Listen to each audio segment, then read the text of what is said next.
Yep. Oh, hello. I have to jump like right into the meeting because I'm already late for it. Oh, tough. So.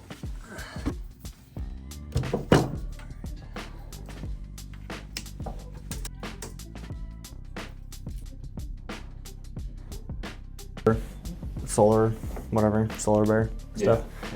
Yeah. But he wants to do it as a separate standalone project later, a couple months, some other time when he's ready for it. So you're good. I like Rob. I think his approach to work and everything else is good. So he'll be a pretty easy person to help like stand out with everything. So. Sweet. All right, welcome back to another week with 4th Street Agency. It's currently Tuesday. It's about 10:28 a.m. and we've had a crazy start to the day so far. I've been running all over this morning visiting clients. I had an onboarding call with a new roofing client this morning. We're gonna whip up a new site for them. Pretty excited about that. And just got off a call with a account manager over Amazon for an FBA arrangement with one of our other clients. So really busy, but I love it. These are some of the funnest problems and conversations to have, so I love what I do. This week, the topic that we're going to be kind of diving into and just thinking about in a little more detail is how are people finding you as a local service? How are they evaluating you? What channels are they finding you through? And ultimately, what's leading them to make the decision to use you versus someone else, right? And we're going to break down a couple different angles, right? Like what goes into the intent behind a search? How are people, thinking about where they're looking? What's the thought process that they're following? Or if it's more of like a longer term project that they're researching, say like a bathroom remodel, what does that look like? How are they evaluating a service like that? So we're going to lay out that. Also, like, how are they doing the research? Are they going on Google? Are they going on social media? How are they evaluating you? What trust signals are they looking for? So we're going to really lay that all out. And also then the things at the very end that you can optimize to set up for success for either of those two journeys. So that's what we have in store for this week. Glad you're here. And yeah, let's get to it.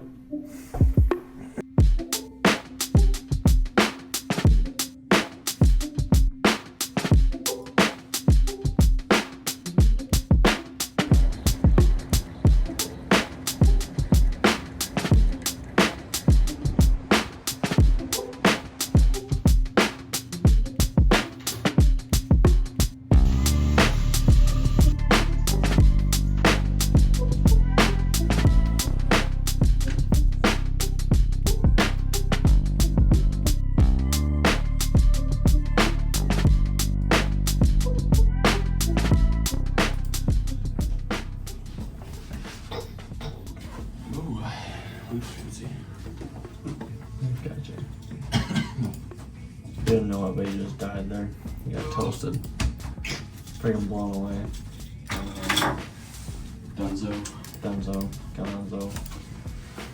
Done. 6 feet under. Totally. Heaven on heaven. Destroyed.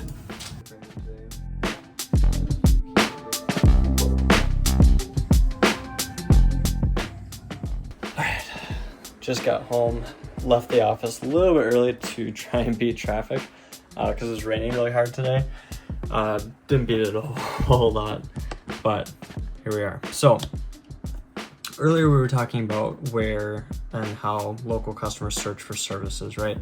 And an important thing to take into consideration with this topic is the channels that people use when they're looking for a service. Now, I know that there's a couple obvious ones, right? Like Google is obviously the king of search for a reason. Most people, if they need HVAC service or a plumbing service or a roof replacement, anything of that nature, they're going to open up their computer, they're going to go on Google, and they're going to search for HVAC service near me, right? And they're going to get the typical results. They're going to get the best websites. They're going to get the Google guaranteed businesses, the Google business profiles, right? All the normal results that we all expect. that's obviously still a really important channel. It definitely needs to be one of your primary focuses when you're trying to get in front of these kinds of people. But a couple other spots that you may not have considered or are not investing in as much as you possibly could be are going to be one, social media. And I know most people think of social media as just a way to share your brand, tell your story, etc. But a surprising number of people, especially younger generations, millennials, Gen Z, etc., they're turning to Instagram, Facebook, YouTube even, as a way to actually search for service providers, especially, to our example earlier, if it's not a urgent need, but it's more of a research-based need, so it's something that they're planning in the near future. They're going to Instagram, Facebook, and YouTube. And it's because there's this shift that's happening within the marketing landscape over the last few years, and it's going to continue to ramp up here in the coming years. But more people want to see the service or see the company in action rather than read about it. And a really good way to do that is to visit a company's Instagram page to see the videos that they're posting, to see the work that they're doing. Same thing with Facebook for the same reasons. And also same thing with YouTube. Basically, there was a super high stat. It was like 80% of something of people that are like researching videos and stuff on YouTube have a higher buyer intent than on Google, which is kind of crazy. So more people are going to YouTube to research a company and a service or a product more commonly before actually making a purchase decision. So if you aren't getting in front of people on social media or YouTube, you're missing out on a ton of extra traffic, and not only like a lot more traffic, but also higher qualified traffic, so people that would be more likely to convert into a customer than not. I'm filming this on my phone, otherwise I'd show you an example of Instagram. If you go on Instagram and you go into search or like the For You page and you type in like a painting service near me, you'll actually notice that Instagram's changed their interface to almost like act a little bit like a search engine. Basically what you'd see is they're going to give you like a little search summary at the top. They're going to actually hyperlink to some Google results, but then they're also going to start listing accounts. So point is, a lot more people are going to be finding you through social now and in the future than they ever have in the past. So definitely something to consider. A couple other channels that we didn't get into and might warrant a whole separate conversation is going to be AI, right? More people are turning to ChatGPT, Claude, Perplexity, etc. to do research and to find service providers instead of Google. So learning how to rank there is really important right now. And other than that, the other main channels, aside from Google, that are incredibly obvious are referrals, right? We're going to talk to family and friends. So making sure that you're optimizing for collecting reviews on the back end after a service is done, and incentivizing referrals is going to be very beneficial. And on top of that, reviews. I cannot emphasize this enough. You have to be collecting reviews. There are so many Google business profiles or like BBB listings or anything else out there that don't have any reviews. And it's for old big companies, right? And they'll have 5 reviews on there. We know that you've done more work than that, right? So it doesn't really speak volumes, because most people dig into reviews and they always look for the low stars and they always look for the high, because they want to get a feeling for what kind of service they could expect from you as a service provider. So definitely keep that in mind. So that's what I got. I'm going to catch you guys tomorrow. I'm going to wrap up today here. Stay dry. So that's what I got for you. All right. Good morning. Welcome to Thursday. It is June 26th, just before 8 a.m. Been here for about an hour, going over the wireframe for Kingfisher, a project that we just kicked off this week. They're a local roofing company. And Joe put together the initial wireframe yesterday, so I'm reviewing what he put together yesterday and I guess just bringing in my own feedback into the project that I'll be reviewing with him once he gets in. After that, going to do some work for same day. We got to update a new round of landing pages for their ad campaign, so I'm going to connect with them so I can hopefully coordinate a time to connect with some of their previous customers, because I really want to make sure that the messaging on this next round of landing pages is extra good. So I'm going to move the ball forward on that one today, and then we got some fan pivot stuff this afternoon. So yeah, that's what we got. That's Thursday. It's going to fly by, and I'm so excited. Here's just some morning coffee. Yo. Wednesdays are usually worse, but it was actually all right. It's Thursday, my dude. That's right. All right, getting my standing hours in.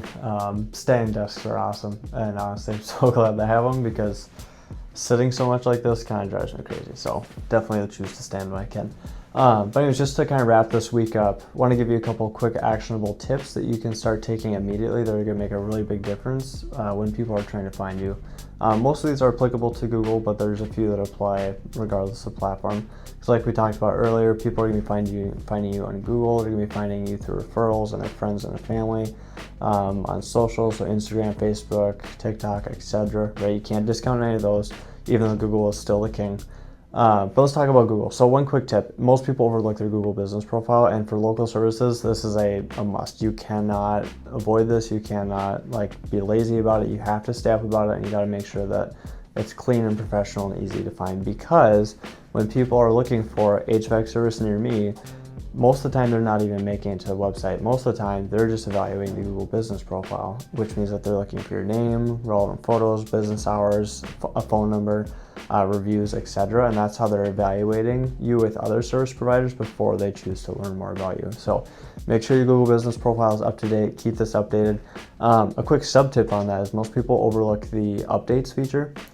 Treat this like a social media, because Google is constantly looking for triggers or signals that your Google business profile is up to date. There's a couple ways to do that, but most people overlook doing the updates feature.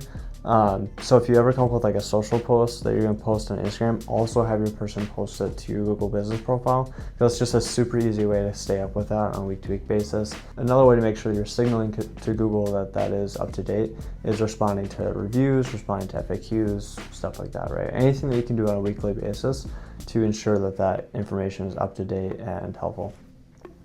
The second thing is reviews. You have to be asking for reviews. Every time that there's a job that went well, for every job that went well, you have to be asking those people for a review. And you need to be asking them, whenever you go off to sign off on the job or get them to sign off on the job, ask them for a review right there. Don't follow up weeks later. They're not going to remember you, and they're not going to take the time. You have to get them when you're in person and when they're the most satisfied with your service. And better yet, have something that you can exchange for the review. So if you have a gift card or some sort of coupon for a next service, anything like that you could say, hey, I'm going to give you this if you give me that review. It's much easier perceived exchange of value and higher likelihood that you'll get them to say yes. When you get reviews, respond to every single one. Not only just the good, but the bad also, because both of those serve benefit. First of all, for the good reviews, thank them for taking the time, right? They did take the time to leave a review, so thank them, acknowledge what went well. Second of all, for the reviews that are bad, for the service that went poorly, you have to respond to those. Don't bury them, don't ignore them, because when people go to evaluate you on Google, that's one of the first spots that they're going to be going to figure out if they can actually trust you as a service provider. So you need to respond to those bad reviews, and you need to provide a clear course of action for how you're working with that customer to resolve it. So if something went wrong on the job site, offer to go back and go resolve it. Find some way to make things right, because those future customers are going to be looking at those past customers' experience to gauge whether or not they want to take that risk of working with you. So make sure that you're responding to every single one.